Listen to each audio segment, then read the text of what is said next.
Shalom.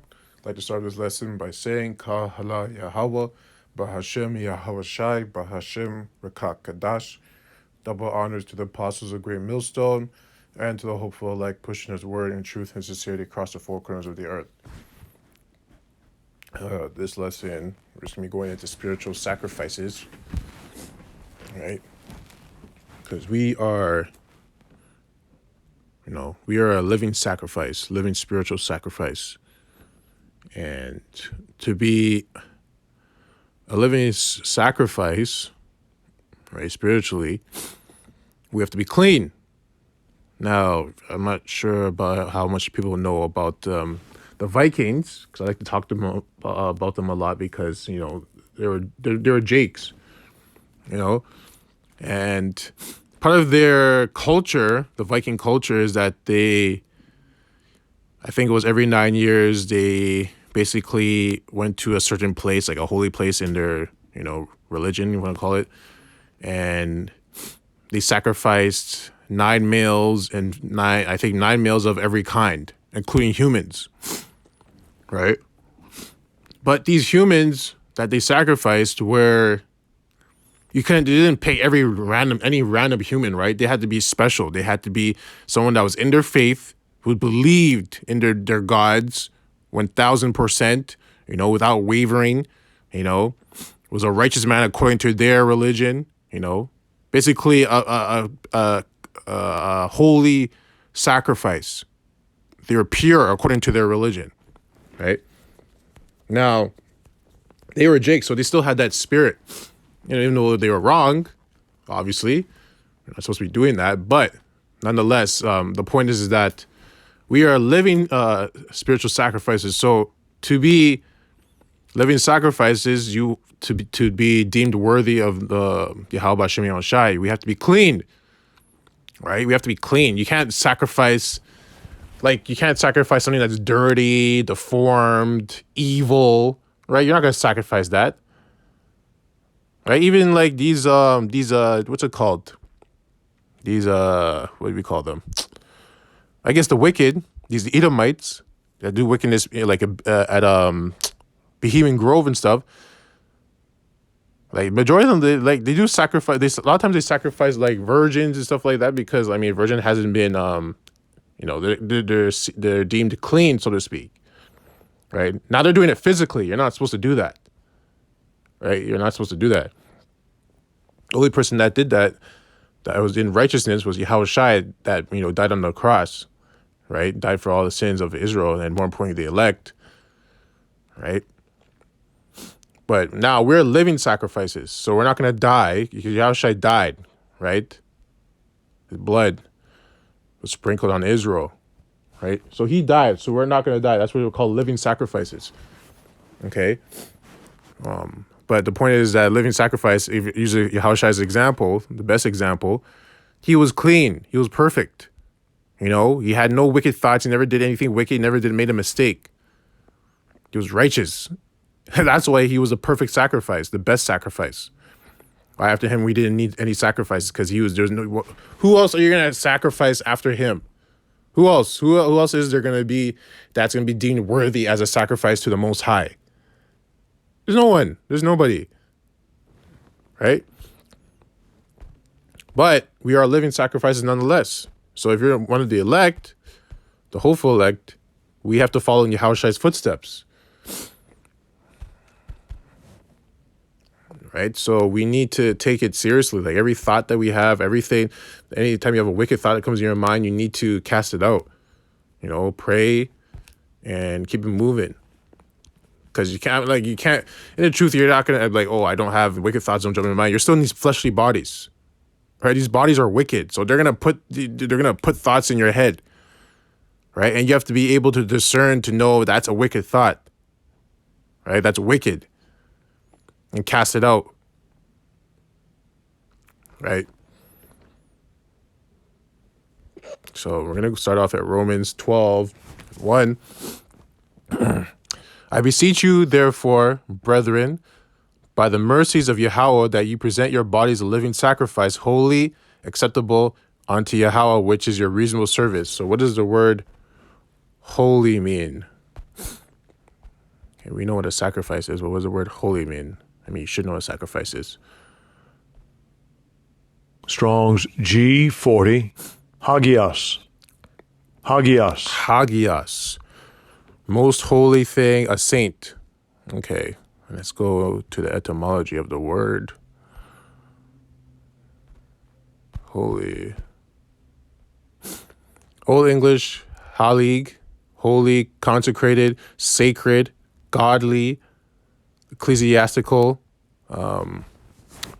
Proto-Germanic, halagal. I'm going to skip a little bit of this, see if there's anything else. No. I think that's it.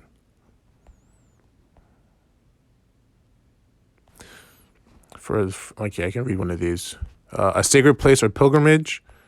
Second one is belonging to or derived from or associated with a divine power. Okay. So, I beseech you, therefore, brethren, by the mercies of Yahweh, that you present your bodies a living sacrifice, holy, acceptable unto Yahweh, which is your reasonable service. And be not conformed to this world. So be not controlled or trapped or, basically part of this world. Right?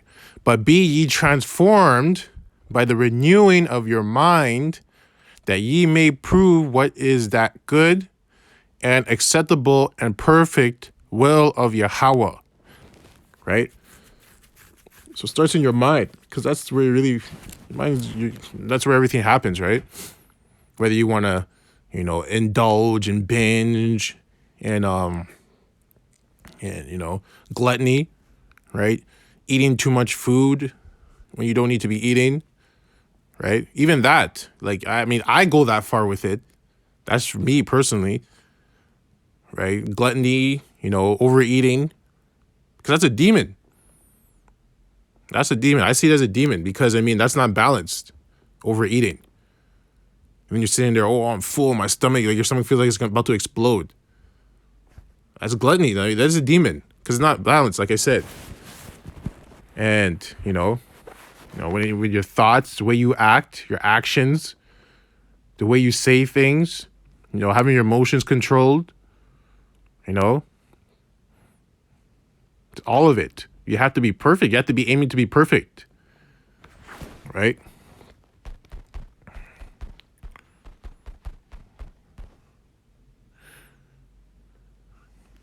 Right? And people, especially Christians, you're not supposed to be perfect. The Most High knows I'm not perfect. The Most High knows I'm not perfect. Okay. But if you say you believe in the Bible, you believe in the Most High, then you would want to be perfect. Right?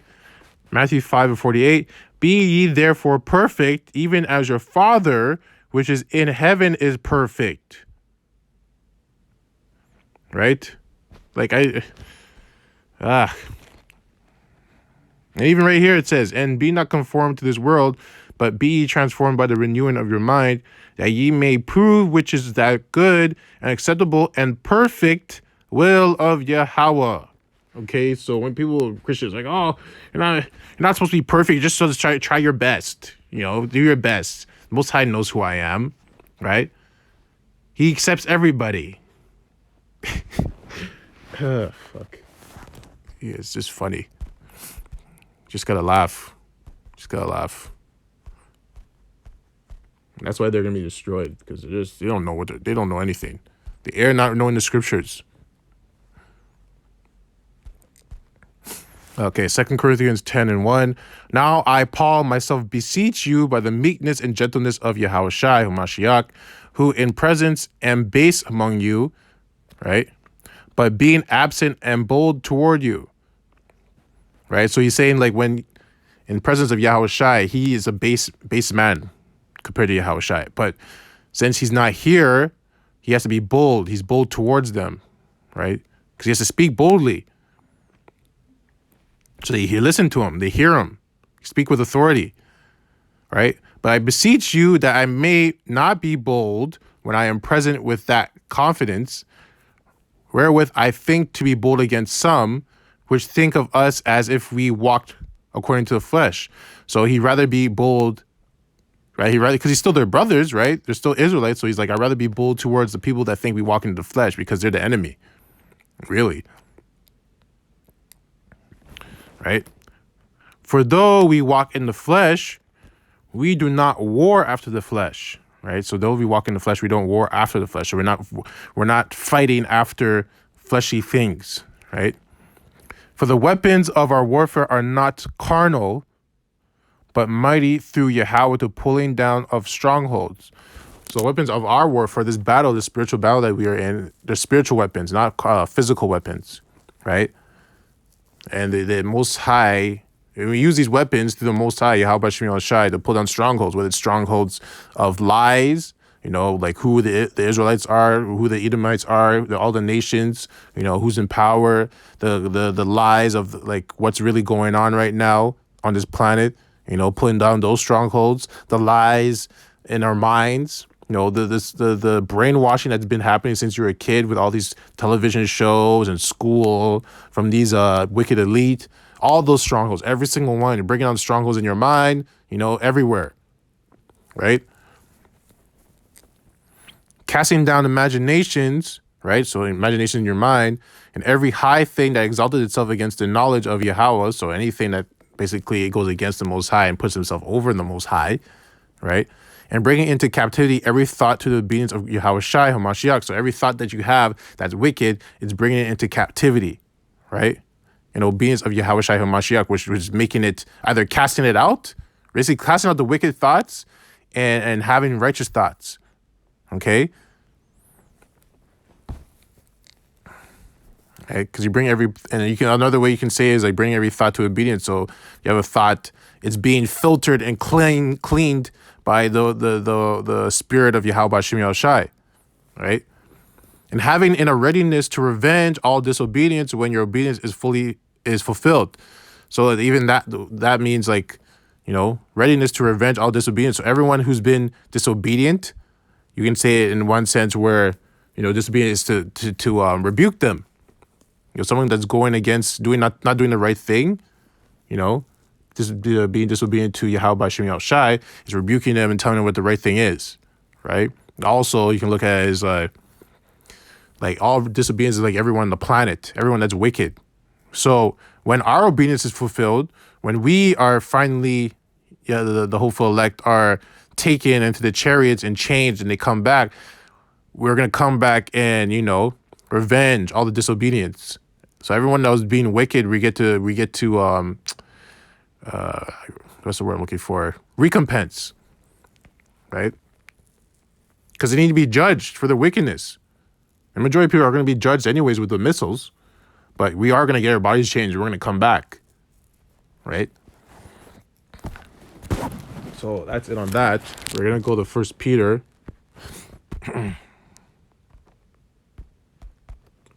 Peter 2, read from 4. To whom coming as a, Slakia.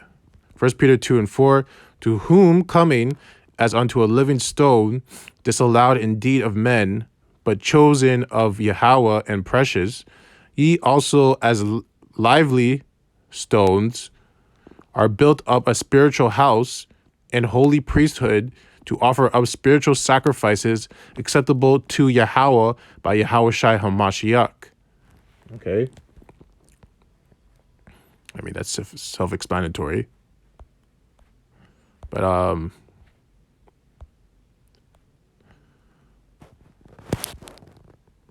right, so basically, you're coming as a living stone, right? Because we're all stones and precious stones to the Most High.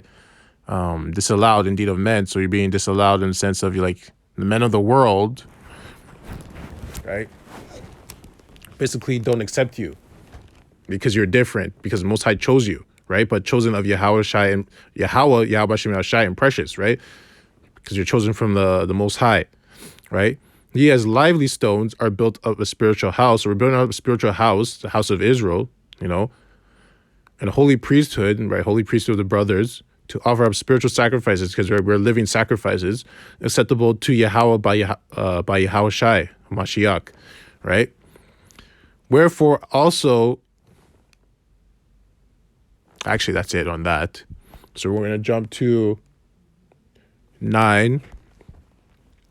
But ye are a chosen generation, a royal priesthood, and holy nation, a peculiar people, that ye should shew forth the praises of him who hath called you out of the darkness into his marvelous light. Right? So we're supposed to be praising Yahweh Shemel Shai when he does anything. You know, even when I get into the car, I set up a prayer that, you know, Most High protects me on this drive to where I'm going, and I arrive there safely and unharmed. And then when I get there, I thank him for allowing me to get there safely and unharmed. Right? You're supposed to be praising him all the time, because he's the one that controls all that. He can make anything happen. Anything. Any single thing. Right? Think of it as like the Matrix. If you watch the movie The Matrix, you can add anything to the program, make anything happen. Right? It's like a computer program. And he's the person clicking all the buttons. Right? Verse 10, which in time past were not a people, because we fell away from the Most High, but are now the people of Yahweh, which had not obtained mercy, but now have obtained mercy, because Yahweh Shai died for us, and we got that back. Right? He gave us a chance. Dearly beloved, I beseech you, as strangers and pilgrims, abstain from fleshly lusts, which war against the soul. So abstain from fleshly lusts, like I was just saying, like food. Food is one. That's a fleshly lust, right? It can get out of control, where you're not being balanced, right? Because like you have to understand, everything in this kingdom is wicked, right? They put drugs into foods to get you addicted to it, right? And then you have the psychological warfare with your mind, when they have these commercials, or if you're in a grocery store, they put like pop and stuff at eye level or right from the grocery store, so you're more inclined to buy it, right? It's all psychological warfare. These devils, they're very smart, they're wicked, right? And another lust is women. You know, that's a fleshly lust, right? They will pull you away from the truth if you're not careful. If you're not rooted properly, they'll pull you away. Right? Chasing after women is not what you're supposed to be doing when you're in the truth. You're not supposed to be doing that. Right? There's nothing wrong with dealing with them. Right? If you have to do what you have to do and deal with them, then deal with them. But like chasing after them, you're supposed to be chasing after the power. You know? Right? Knowledge, wisdom, understanding. That's what you're supposed to be chasing after for, because that's power. And women are attracted to power anyways. So if you're chasing after that, they'll come to you. So like you just need to focus your attention on the right thing, the smart thing. But that's a fleshly lust. Women are definitely a fleshly lust. So you have to be, you can't be doing that, right? Abstain from fleshly lust. That's why it even says, I forgot where I read it, but I believe it was Paul that said it, that he rather we don't have a woman at all, right? Because they're in the flesh all the time. They're not spiritual. Like, don't get me wrong. Like, you have a woman, an Israelite woman. I'm not saying they can't be spiritual, and you know you can talk about deep things, but overall, like, Most High's really dealing with you. You're not really dealing with her that much. He's dealing with her through you, right? So I mean, you know, just right now they're not. Plus, they're not in the right mind. They have their own problems. Going on a little rant, but I didn't really. You know, it's just the truth. Like, you have to be careful with them, because they will pull you away from the truth if you're not careful. Which war against the soul, right? Because they do war against your soul. You know, I was talking about women, but they do war against your soul, right? Because your spirit wants to do one thing, but they won't allow you to do it because, you know, their emotions and whatever, and they don't understand. And then if you have food, you know when you're eating that you should stop eating, but it's like, oh, this tastes so good. This tastes so good. I want to keep eating. Let me just have one more. And then one more turns into 3 more. And then 3 more turns into the whole box is done. Right? But your spirit knows that it's not balanced. You need to stop. But your flesh, you're feeding the flesh. Right? So you have to be aware of all of this. Having your conversation honest among the Gentiles, that whereas they speak against you as evildoers, they may by your good works, which they shall behold, glorify Yahweh in the day of visitation, right? So you just got to be always doing the right thing, right? Being a man of the Lord, right? And people will see that you move differently no matter what.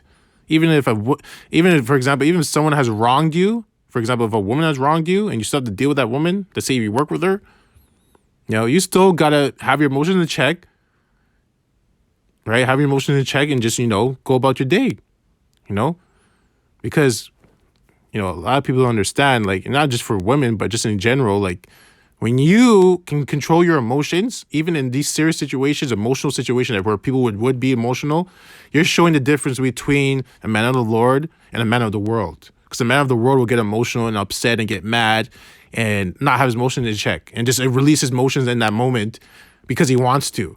Because his flesh is telling him to release it, so he's going to release it and get mad and make a whole fucking scene. Over the man of the Lord is like, you know what? It's not wise to do this anyways, right? Plus, the man of the Lord is be more focused on power anyways. So, he wouldn't really get that. He won't get emotional. And if he does get emotional or mad, he does it in private because he's smart. He's not going to do it in front of women. Right? There's scriptures on that. He's not going to do it in front of people. He's smart. He's going to do it. Wise man hideth his shame. Right? So if he's going to do that, get upset, have his wine, drink, he's going to do it in private. So, like, that's because we follow the scriptures, right? That's why, because the Most High is dealing with us. We just know these things, right? So, you always have to be an ambassador of the Most High is what I like to say. We're ambassadors, right? The Most High chose us. So we have to show them, we're showing everyone in the world who the Most High is. The Most High through us, right? That's all. He's just using us to glorify himself, right? Which is amazing that he even chose you to do that. So you have to take it seriously because he can pick anybody. He can pick anybody. Like for me, I was playing football. I was trying to be a professional football player and I almost would have made it there. But Most High took me out of that. I was playing pro actually in Canada. But, I was glorifying football. Right? So like the Most High can do anything. So like once you're in the truth, you got to take it seriously because he can take you out just like that too. Just as easy as he brought you in, he can take you out. So I hope this lesson was edifying. We're getting closer to the end. I think there was a video of one of the brothers, or a few of them, were posting about automatic guillotines that in Canada, they bought them. So we're getting close. We're getting real close. So get your minds right. You better be, keep praying. You need to be contemplating and get obsessed about what's going to potentially happen, where we're going. You have to be ready because your body's a living sacrifice. And some of us are going to die. Right? And you have to be in that state of mind. Like when it's time, if that time does come for you, you have to be ready. Because if you're not thinking about that already, you will fall out because you're not preparing yourself as a living sacrifice. You're thinking about other things. You're thinking about how I'm going to make money in this world. How am I going to start my business? Oh, my woman, she wants to go do this. What are we going to do for our next vacation? Like, no, you're not supposed to be thinking. Those are lusty things. Now, you do need money. You do need money to survive, but, you use it as a defense. You don't have the love for money, right? You're just using it, okay, I needed to pay my bills. I got to do this. I got to do this. I got to pay my bills. I got to function. I got to live until, I don't need the money anymore. But, you can't be focused on those things like that. Right. Anyways, like I said, I hope this lesson was edifying. I like to close off by saying Ka Halal Yahweh, Ba Hashem Yahweh Shai, Ba Hashem Rakah Kadash. Double honors to the apostles of the great millstone and to the hopeful elect pushing his word in truth and sincerity across the four corners of the earth. Death and destruction to his wicked kingdom and the 2/3 as well. Kwam Yasharallah. About the Baal. Shalom.